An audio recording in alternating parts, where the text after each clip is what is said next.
बिस्मिल्लाहिर्रहमानिर्रहीम, अस्सलाम वालेकुम। मैं हूं समर अब्बास, आप मेरा डिजिटल चैनल देख रहे हैं। नाज़रीन, पाकिस्तान में इलेक्शन के नाम पर एक मजाक हुआ है पाकिस्तानी कौम के साथ, और मैं ये बड़े वसूख से कहता हूं कि ये इलेक्शन जो है ये पाकिस्तान तहरीक इंसाफ नहीं लड़ी, ये इलेक्शन पाकिस्तानी अवाम लड़े। ये इलेक्शन इस मुल्क के शहरी लड़े हैं और बड़ा उन्होंने दिलहराना इलेक्शन लड़ा है। और बड़ी वाज़ेह अक्सरियत से पाकिस्तान तहरीक इंसाफ जो है वो गुज़िश्ता रात तक, बल्कि सुबह 6 बजे तक, बल्कि 5 बजे तक, सुबह 5 बजे के बाद सारा सिलसिला जो है वो तब्दील होना शुरू हुआ है। आप हमारी वीडियो देख लें सुबह 6 बजे की, उसमें हमने आपको बड़ा क्लियर ट्रेंड बताया था पिछली वीडियो के अंदर। आप अगर आप देख सकें तो वो तमाम हल्के जहाँ से पाकिस्तान तहरीक इंसाफ जीत रही थी पंजाब के अंदर, वहाँ से पाकिस्तान तहरीक इंसाफ को हरवा दिया गया। लाहौर NA 130 जहाँ से मियाँ नवाज शरीफ साहब इलेक्शन जीते हैं, यानी इतना बड़ा मजाक है ये जमहूरियत के साथ, इतना बड़ा मजाक है पाकिस्तानी अवाम के साथ। क्या इस कौम को बेवकूफ़ समझते हैं? क्या इस अवाम को बेवकूफ़ समझते हैं आप कि जो RO है, इत्तलात के मुताबिक पहला RO जो था उसने साइन करने से इनकार किया, उसने नतीजा जो है यानी कि चेंज करने से या जो भी है वटेवर मैनेजमेंट से उसने इनकार किया, हुक्म मानने से। सुबह जनाब जो नया RO तैनात करके अपनी मर्जी का, और उससे नोटिफिकेशन जारी करवा दिया, मियां नवाज शरीफ का फॉर्म 47 जारी करवा दिया गया। और इस फॉर्म 47 के अंदर भी इतनी ज़्यादा खराबियाँ, इतनी ज़्यादा खामियाँ नए RO ने जानबूझकर छोड़ी हैं इस सिस्टम को एक्सपोज करने के लिए। दबाव में आते हुए उसने जारी तो कर दिया, लेकिन वो इतनी खामियाँ छोड़ गया है कि अब वो हर जगह डिस्कस हो रहा है। देखो ना, इतना ब्लैटेंटली चीज़ें नहीं होती हैं। ये एक जमहूरी मुल्क है और जमहूरियत को इतना ज़्यादा मजाक ना बनाइए। कि आप देखें कि यहाँ पे मियां नवाज शरीफ जो है ना 130 में टोटल जो यहाँ पे वैलिड वोट है वो 2,93,000 है। तो टोटल वैलिड पोल्ड वोट है वो 2,94,000 है। हाउ कम ये कैसे पॉसिबल है? फिर इसके अलावा 14 पार्टियां ऐसी हैं, 14 कैंडिडेट ऐसे हैं जहाँ पे 14 कैंडिडेट्स को 0 वोट मिला।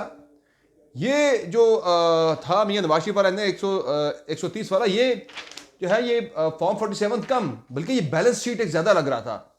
ये बड़ा अजीब काम हुआ है। और मेरे ख्याल से इस पर इलेक्शन कमीशन ने इस चीज़ का नोटिस तो लिया, लेकिन मुझे कुछ होता हुआ नजर नहीं आ रहा। इसी तरह से NA 128 पे सलमान अकरम राजा बड़ी वाज़ेह अक्सरियत से जीत रहे थे, उन्हें इलेक्शन हरा दिया गया। और जीता कौन? ओन चौधरी, जो खुद आज से कुछ दिन पहले तक मान रहे थे भाई मैं बुरी तरह से हार रहा हूं ये इलेक्शन। नून लीग ये सीट दी ही IPP को इसलिए थी कि IPP ये सीट नहीं जीत सकेगी, कि नून लीग यहां से अपने आप को भी हारता हुआ देख रही थी। उन्होंने खिफत मिटाने के लिए सीट IPP पे सामने चलाया कि भाई IPP को दे दें, कि वैसे भी इन्होंने हार जाना है। तो उन्होंने सीट उन्हें दे दी और वो IPP सीट जीत गई। यानी रात तक जो है यहाँ से सलमान अकरम राजा लीड कर रहे थे, उन्हें RO के ऑफिस से बाहर निकाल दिया गया धक्के देकर।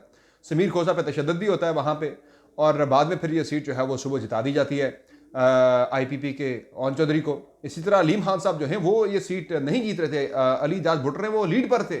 सुबह नतीजा आता है IPP के वो जीत के। इसी तरह से एक सरप्राइज था, यानी कि अब आलिया हमजा और हमजा शहबाज शरीफ वाला जो हल्का है, ये भी बहुत ज़्यादा इस पर अब डाउट क्रिएट हो गया है कि Hamza Shahbaz 1,05,000, Aliya Hamza 1,05,000, sorry 1 lakh vote. Rejected vote कितना है? 5,500। यानी 5,000 वोटों से आलिया हमजा यहाँ पे हारती हैं, और हार वाले वोटों से ज़्यादा जो वोट हैं वो रिजेक्ट हो गए हैं हल्के के अंदर। ये कैसे पॉसिबल है? How come? इसके अलावा इस्लामाबाद की तरफ अगर आप आए तो इस्लामाबाद में इस्लामाबाद के तीनों हल्के NA 46 पे तकरीबन 35-40 हज़ार की लीड से जीत रहे थे आमिर मुगल। यहाँ से अंजुम वकील तकरीबन हार गए थे, और अंजुम वकील जो है वो उन्हें जिता दिया गया है। फिर NA 47 में पाकिस्तान तहरीक इंसाफ के शुएब शाहीन तकरीबन 40,000 से ज़ायद की वोट से जीत रहे थे तारिक फजल चौधरी के मुकाबले में। यानी शुएब शाहीन जो है वो 50-60 हज़ार में पहुंच चुके थे, तारिक फजल चौधरी वो 17-18 हज़ार पे खड़े थे।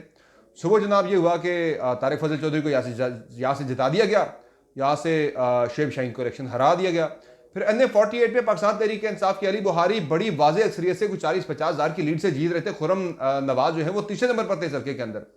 फिर अचानक से जनाब झुर्लू फिरा, और उसमें खुर्रम नवाज जो है तीसरे नंबर से उठ के वो पहले पे आ जाते हैं, और अली बुहारी जो है वो दूसरे नंबर पर चले जाते हैं।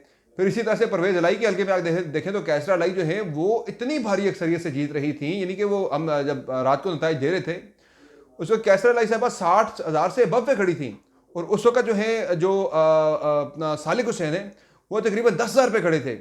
वो कहाँ 10,000 कहाँ 60,000, वो कैसरा अलाई हार गई हैं और चौधरी सालिक वहाँ से जीत गए। इसी तरह से परवेज अलाई भी अपनी सीट जो है वो पहले जीत गए थे, फिर दोबारा से वो हार गए। फिर इसी तरह से अगर आप देखें तो रावलपिंडी के अंदर बड़ी गेम डली है, नॉर्थ पंजाब के अंदर बड़ी गेम डली है।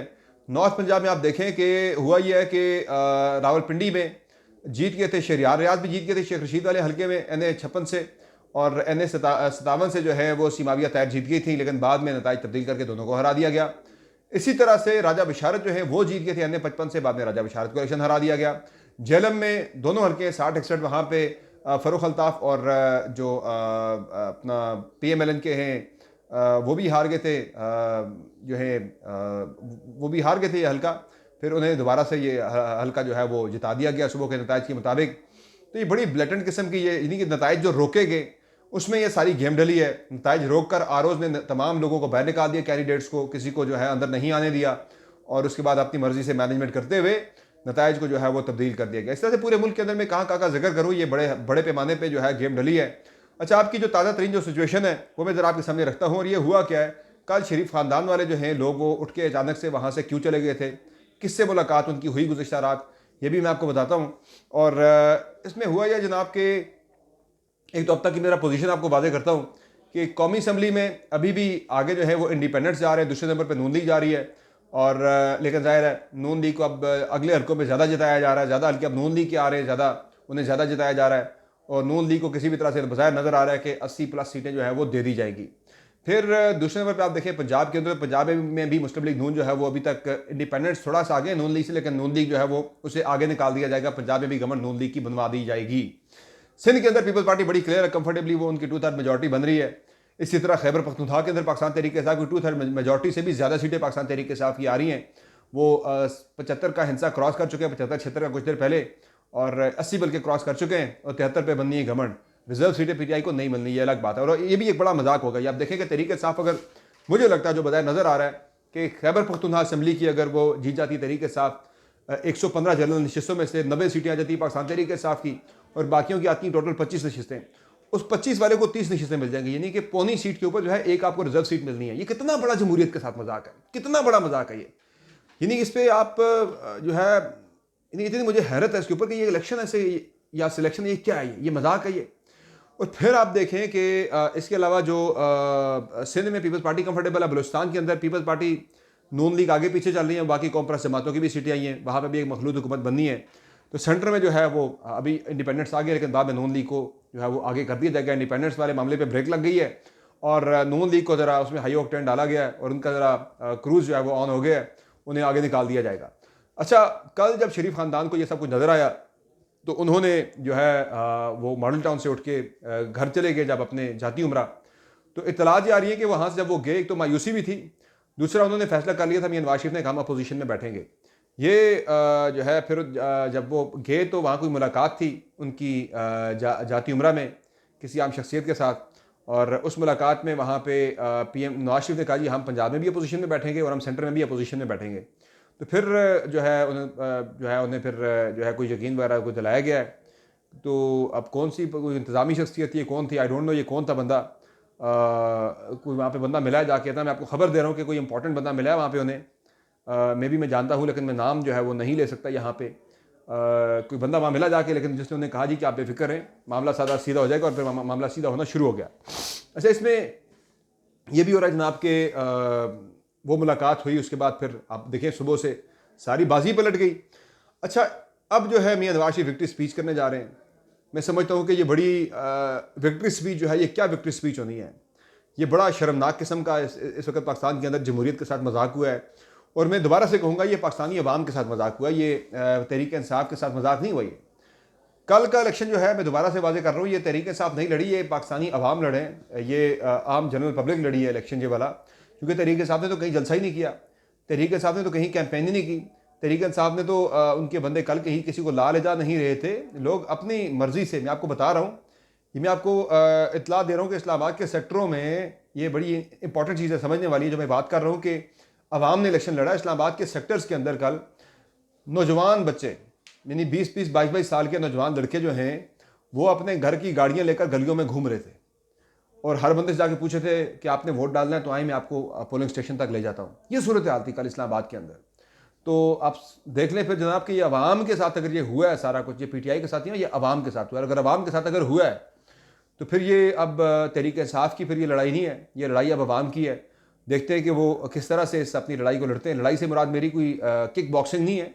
अवाम जो है वो पुरअमन एहतजाज करके या वट एवर जो भी करते हैं, अब ये उन पर डिपेंड करता है कि वो किस तरह से करते हैं, इस मामले को कैसे आगे लेकर जाते हैं अपना हक हासिल करने के लिए, कि उन्होंने वोट दिया किसी और को, निकला किसी और का, उनका हक रायदही जो है वो उससे सही तरह से नहीं काउंट किया गया, शुमार नहीं किया गया सही तरह से। तो बहरहाल ये चीज़ें जो हैं बड़ी ब्लैटेंट तरीके से हुई हैं। मुझे ये निज़ाम जो है इस तरह से चलता हुआ नज़र नहीं आ रहा कि इसको कैसे चलाया जाएगा, इतना ब्लैटेंट करके, इतना क्लियर करके, इतनी ज़्यादा उसको। अब कुछ देर पहले निगरान वज़ीर दाखिला कह रहे थे जी कि हमने ये सब कुछ इसलिए किया कि हमें खतरा था दहशतगर्दी का। भाई खतरा दहशतगर्दी का पोलिंग का टाइम 5 बजे खत्म हो गया था, 6 बजे तक आप सर्विस बंद कर लेते, 8-9 बजे सर्विस बहाल होकर दोबारा बंद हो जाती है। तो ये तो मजाक है सीधा सीधा। फिर उसके बाद आप देखें जी कि हमारे निगरान वज़ीर इत्तलात कहते हैं जी सोलंकी साहब जी वो इंटरनेट बंद नहीं हुआ, वो तो जो है हमारा वो चल रहा था, हमारा ब्रॉडबैंड तो चल रहा था हमारा। भाई वो रिजल्ट फिर क्यों लेट हुए, क्यों रिजल्ट लेट हुए? रिजल्ट लेट होने का मकसद ये होता है ना बेसबी बेखुदी बेसबब नहीं गालिब, या फिर जो है ना there was a method to this madness कि ये रिजल्ट्स को तब्दील करने के लिए रिजल्ट्स को रोका गया था। क्योंकि जो इब्तदाई ट्रेंड था वो बड़ा वाज़ेह दिखा रहे थे कि पाकिस्तान तहरीक के साथ तकरीबन कोई 130 से 140 सीटें जीतती हुई नजर आ रही थी। वो सारा ट्रेंड उसे बदला गया और अब तहरीक इंसाफ को मुझे ये लगता है, जो ये मुझे नजर आ रहा है एक ट्रेंड बज़ाहिर, तहरीक इंसाफ को 60 से ऊपर नहीं जाने दिया जाएगा। बहुत जोर दे के 70 पे चली जाएगी तहरीक इंसाफ, नहीं जाने दिया जाएगा। वो सारी सीटें जो तहरीक इंसाफ की बन रही थी वो उठा के नॉन लीग को दे दी जाएंगी। हमारे पास कल रिजल्ट हम न्यूज़ पे ARY न्यूज़ पे ब्रेक हुआ, ऑफिशियल रिजल्ट हमारे पास सारे, यानी कि फॉर्म 45 के मुताबिक उस पर जो है हाजा आसिफ इलेक्शन हार गए थे 40,000 से, लेकिन बाद में जो सुबह रिजल्ट आया जनाब उसमें वो जीत रहे हैं। अच्छा, ये हम जो रिजल्ट आप तक पहुंचाते रहे ये बड़ी कन्फ्यूजन है। यार समझने वाली बात है कि मरियम नवाज भी कह रही है एंकर जो है वो कोजी रूम्स के अंदर बैठ के जनाब जो है वो उल्टे सीधे तज्जिए कर रहे हैं, गलत नताइज दे रहे हैं। एंकर अपने पास से नतीजा नहीं देता, मैं अपनी मर्जी का नतीजा यहाँ पे कंपाइल नहीं कर रहा। हमारे पास जो फॉर्म 45 हैं उनके मुताबिक जो तमाम ये प्रैक्टिस है बड़ी सर्टिफाइड, मैंने बड़े इलेक्शन कवर किए हैं। और होता यह है कि फॉर्म 45 की मुसद्दका कॉपी जो निकलती है ना, प्रिजाइडिंग अफसर जो जारी करता है पोलिंग एजेंट्स को, ये पोलिंग एजेंट्स को जब फॉर्म 45 की अपने हर एक पोलिंग स्टेशन से रिजल्ट आप काउंट करके देते हैं ना, फॉर्म 45 की कॉपी पोलिंग एजेंट को, ये पोलिंग एजेंटों के मुताबिक जो फॉर्म 45 जो मिले हुए इस वक्त लोगों को, ये फॉर्म 45 के मुताबिक बताए जो हमने आपको दिए कि फॉर्म 45 के मुताबिक तहरीक साहब का फलां बंदा जीत रहा था। उससे इलेक्शन बाद में फॉर्म 47 में जब वो RO ने रिजल्ट कंपाइल करके निकाला है नोटिफिकेशन, उसमें जो है वो उन्हें हरा दिया गया है। इसी तरह ये नवाज शरीफ, मैंने आपको बताया कि अच्छा ये भी देखिए आप चीज़ें कमाल कि मानसरा में नवाज शरीफ साहब मिडनाइट हार गए थे, लेकिन तो नतीजे को रोके रखा जब तक लाहौर की जीत में नवाज शरीफ की अनाउंस नहीं हुई, तब तक लाहौर की मानसरा की शिकस्त तब तक अनाउंस नहीं की गई। शांगला से अमीर मुकाम हार गए थे, जिता दिए गए हैं। तो ये सारी मैनेजमेंट हुई है। मैं समझता हूँ कि ये इलेक्शन के साथ बहुत बड़ा पाकिस्तानी अवाम के साथ बहुत बड़ा मजाक था, और इस मजाक का अब कैसे इस पर अजाला होता है, अदालतों के अंदर अब ये सारी लड़ाई जाएगी।